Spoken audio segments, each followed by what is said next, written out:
Good morning, everybody. This is the morning warm-up, and as you can see today, I am in the Natalie Wooden practice room.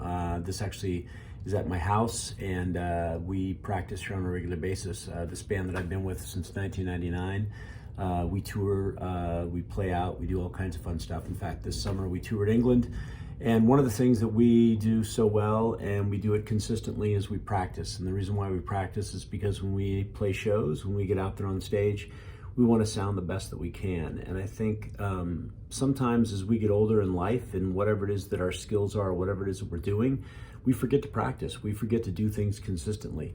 So one of the things I would ask of you specifically is that in anything that you're gonna want to do very, very well and be consistent at and show up and make sure that you're at the top of your game, then the question is, how often do you practice? How often do you sit down at whatever it is and the skill that you want to have and just be the best at it? And so practice is important.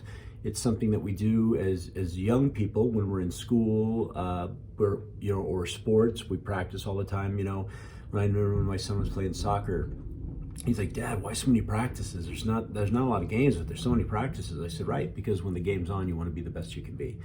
So that's the one thing. The other one just came to me the other day. Well, I was watching a video by a gentleman by the name of Ryan Avery, and he's talking about confidence.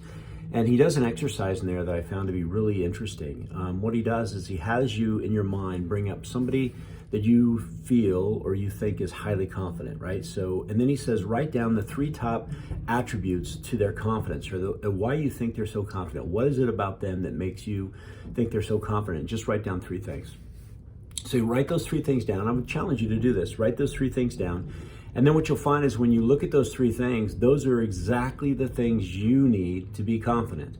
So whatever they happen to be. So for example, when I did this exercise, I wrote down the 3 things that I thought somebody was confident in, a person that came to my mind. And I believe I wrote down knowledgeable, very calm, and very connecting to people, right? So knowledgeable, very calm, and very connecting to people.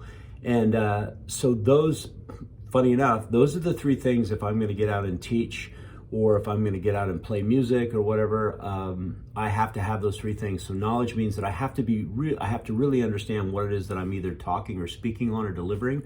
Or in this case, I really have to understand that I know this part, that I know this song so well that I can play it really, really well. Being calm means calming myself and getting my nerves in place. And then connecting means that I'm actually connecting with people, making real live interactions with people as I communicate, whether I'm teaching, whether I'm playing music, whatever it happens to be. So I want you to think about that. Those are just things in your world. So ask yourself 2 things. Number 1 is, how often do you practice?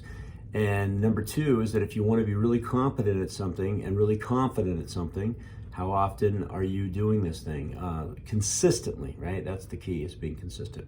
All right, hey everybody, have a great weekend, and go Hawks.